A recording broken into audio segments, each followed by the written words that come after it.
Coming up on Network Africa. Ethiopian Prime Minister Abiy Ahmed says he's launching the final phase of the army's operation in Tigray. Ugandan police surround a hotel where presidential candidate Robert Kyagulanyi is staying. Plus,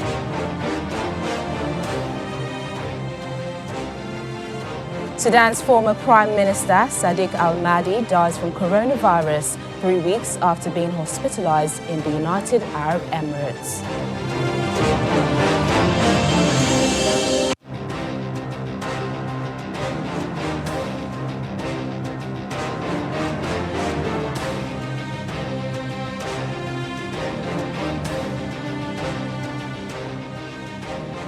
Hello and welcome to the program. I'm Teniola Shoboale.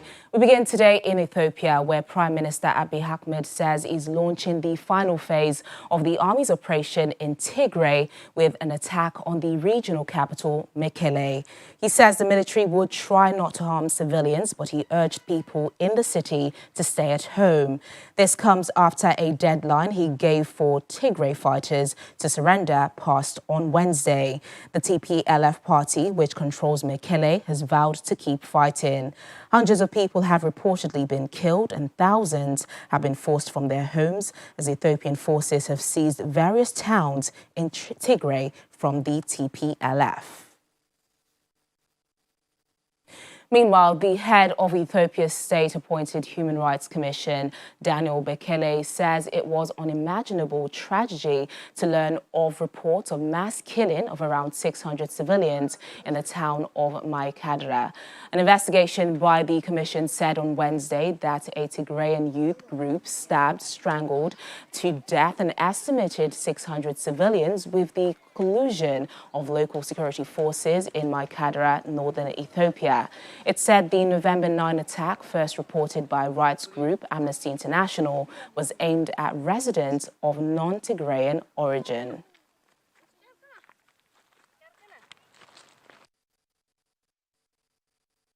It breaks my heart. It is a harrowing story. It devastates me beyond I can explain it, to see my country in this situation, and how fellow Ethiopians have brutally attacked other fellow brothers and sisters. So it's such an unimaginable tragedy. They have personally visited the crime scene, a mass grave scene. They have seen bodies lying around in the town, actually, because they arrived while this was very fresh.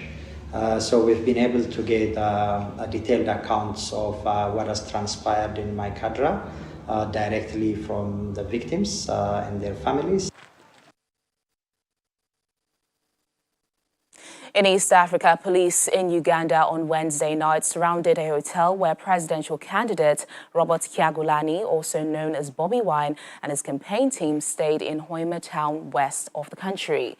Bobi Wine earlier tweeted that he had to use a long route into the town after the military blocked him. Reports say that Bobi Wine had been denied access to an area in the town where he was set to feature as a guest on a radio show. Candidates in January's elections are encouraged to campaign through the media and avoid attracting huge crowds because of the coronavirus. Bobi Wine was arrested last week and charged with flouting coronavirus prevention restrictions during a public appearance. Meanwhile, Uganda's Supreme Court has jailed a former presidential aspirant for using abusive language against them, including calling them incompetent fools. Ivan Sebaduka was sentenced to 3 years in prison for contempt of court. Mr. Sebaduka had in September filed a petition at the Supreme Court seeking to stop a requirement for presidential aspirants to collect nomination signatures. He also wanted the court to suspend coronavirus safety restrictions issued by the Health Ministry on the conduct of campaign rallies. He used the offensive remarks when defending the petition before the judges. The mayor of Zimbabwe's capital, Harare, has been arrested over corruption allegations over the allocation of public land. Jacob Mafume, a member of the opposition MDC Alliance Party, spent the night at a police station in the city. He has not commented on the accusations. Mr. Mafume was elected as mayor in September. His party, the MDC, has accused the government of weaponizing the law against its members. Now, Sudan's former Prime Minister Sadiq al-Mahdi has died from coronavirus 3 weeks after being hospitalized in the United Arab Emirates. He was hospitalized after 21 members of the al-Mahdi family contracted the virus in early November. The 84-year-old Mahdi was Prime Minister in 1989 when he was overthrown in a coup led by former President Omar al-Bashir. Authorities in South Africa's Western Cape province have expressed deep concern about a sharp jump in COVID-19 cases. The virus is showing signs of a resurgence in parts of South Africa, the most badly affected country on the continent. After a long lull, infection rates are beginning to rise in some areas, especially along the country's southern coastline. Doctors in Cape Town and in Port Elizabeth are reporting a spike in hospital admissions. One provincial leader described the increase as staggering and said the virus is spreading widely, not just in a handful of hotspots. Concerns about a second wave are coinciding with nationwide protest action over low pay by community health workers, key figures in South Africa's fight to contain the virus. When Kenyan doctor Daniel Alushula began gasping for air after contracting COVID-19 last month, his own public hospital couldn't care for him. His intensive care unit was full. His death comes as COVID-19 cases are increasing in Kenya. A quarter of all cases and deaths have taken place in November. When Kenyan doctor Daniel Alushula began gasping for air after contracting COVID-19 last month, he had to travel around 50 kilometers to secure an intensive care bed because of inadequate facility in his own hospital. According to his family, the 60-year-old orthopedic surgeon died a week later. Going by his colleague's account, Alushula had not been treating COVID-19 patients, and it was unclear how he was infected. However, at his funeral, his wife, Caroline Alushula, recalls that if her husband was called to an emergency while they were out in the car, she would often take a bus home so that he could drive a sick person to the hospital. All the memories I have of him are of a person energetic, dedicated to his work, always serving his people. Doctor would even leave me on the road because he wants to pick a sick person along the road. And I used to comply. I understood that he treasured his call more than anything else. Great hero had been taken to heaven. The late Dr. Alushula is one of several Kenyan doctors to have succumbed to the virus. While there is no suggestion that negligence in containing the virus contributed to Alushula's death, a colleague says he was active in a union campaign to better protect doctors and their families from the risk of catching COVID-19. Alushula's colleague said he worked with the union to improve protective measures, but that his family had to pay for his treatment themselves, and his wife and 2 children were also infected. Losing Dr. Alushula has actually taught us that we, the front healthcare workers, we are more at risk of getting coronavirus. And it is a wake-up call to all of us to ensure that we have facilities available that can be able to take care of us and of our clients. COVID-19 has spread faster in the general population since the government eased lockdown measures in late September, with compliance with mask wearing and social distancing also dropping.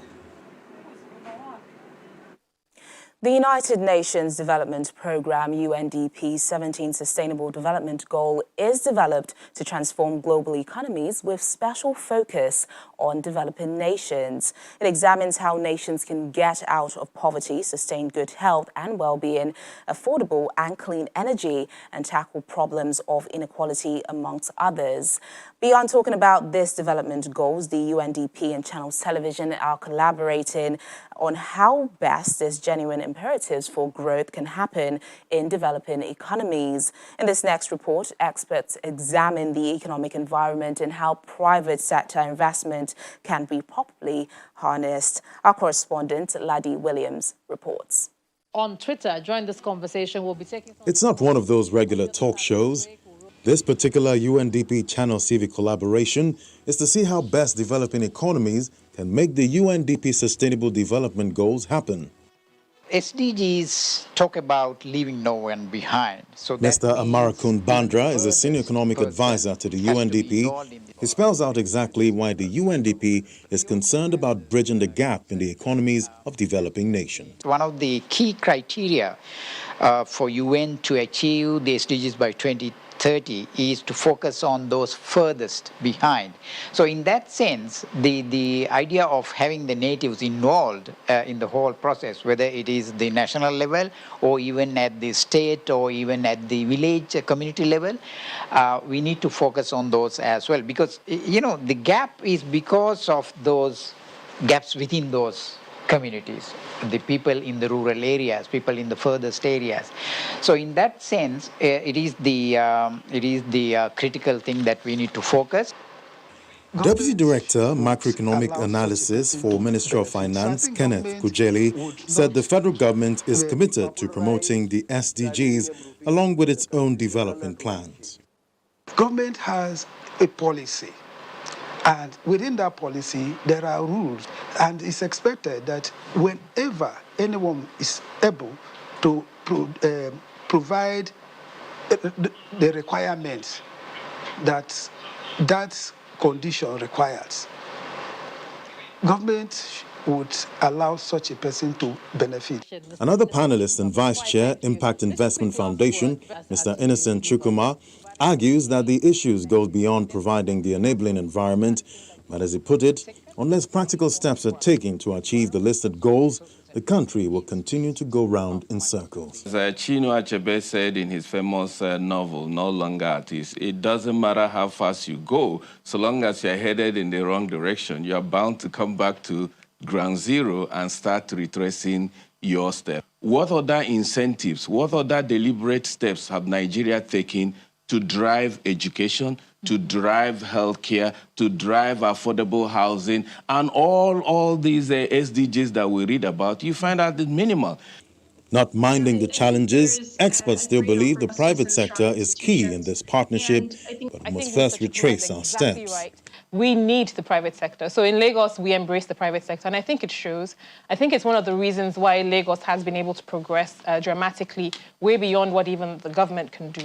And we continue to engage the private sector from a development perspective and from an investment perspective. There is a need to really say, where is the government focused? Is it really listening to the youth who make up significant portion of the population, more than 60% of the population, as we've seen in recent months, given the protests? Do we really care about what's happening to our youth and what is going to happen to them over the course of the next 5 and 10 years? And then women, for me, I think is the other question. What is the government doing truly to support women? And that's both in terms of initiatives like Elect Her and others who are looking at getting women into public office, but then also this question about how are women being excluded across the range of different, SDG goals that we care about. So I think there's still a lot of work to be done.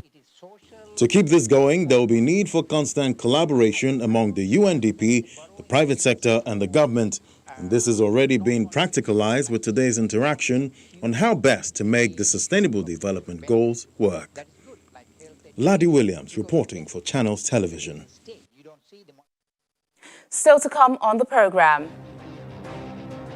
The UN Secretary General says the COVID-19 pandemic has made tackling violence against women and girls a global emergency.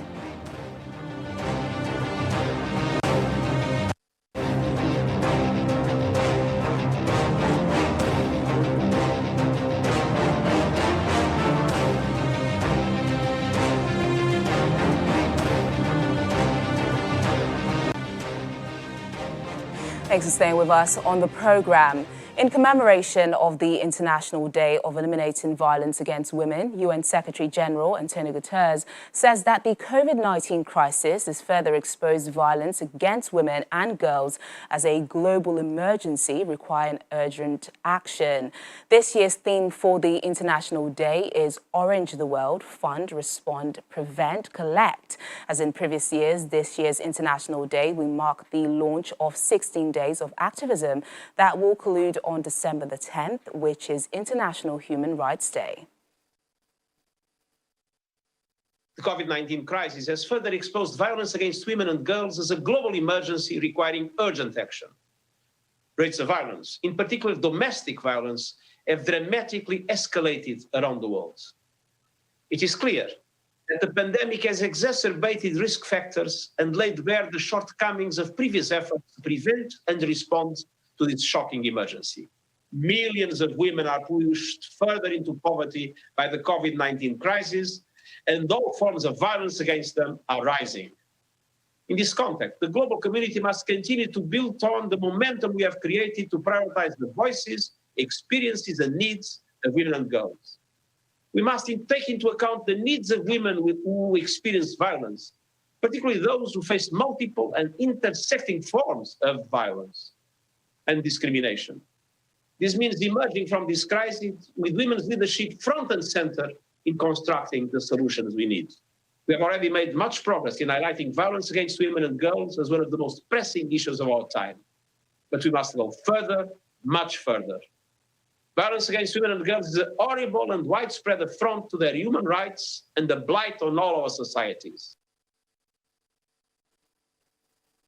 Liberia's president and former footballer George Weah has led other ex-soccer stars to pay tribute to Argentina's football legend Diego Maradona, who died on Wednesday at the age of 60.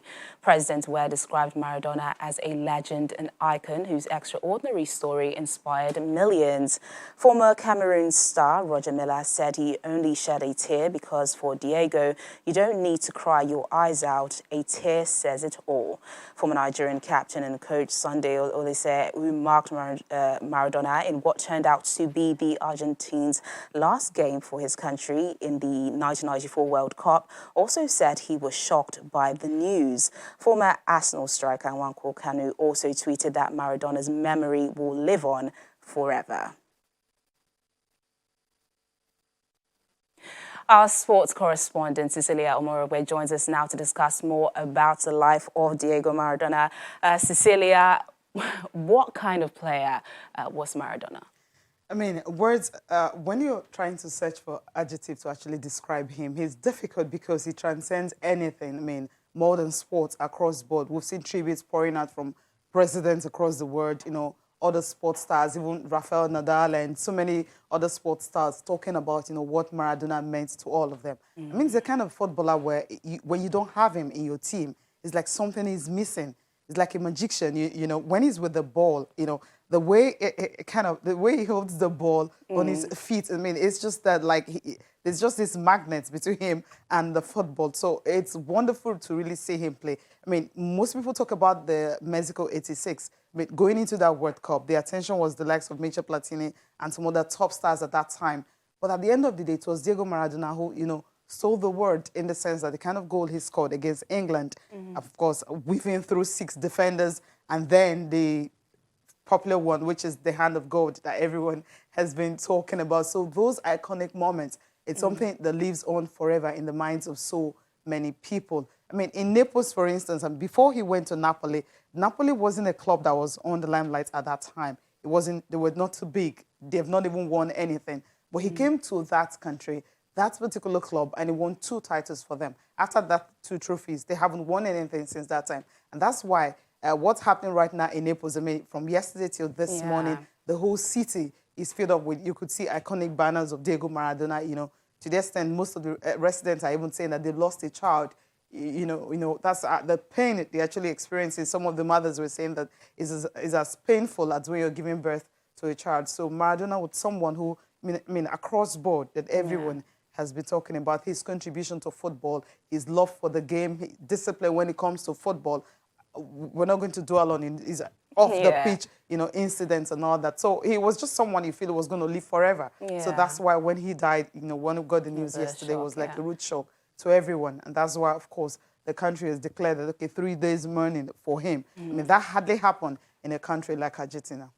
You know, looking at his background and where he came from to get to where he got to, you know, what lessons do you think aspiring football stars, fans can learn from his life? It's easy. It's possible. When you dream it, it's possible. Because he said something. There's a documentary, you know, on him when he talked about, you know, born into poverty and having to leave Buenos Aires and also going to Barcelona at that particular age and all that, playing for Boca Juniors. At the time he signed for Boca Juniors, he wasn't thinking about, you know, being this iconic player, but he just wanted to enjoy football, play football, then fame and money came later. It simply means that when when you have your dreams, just hold on to it.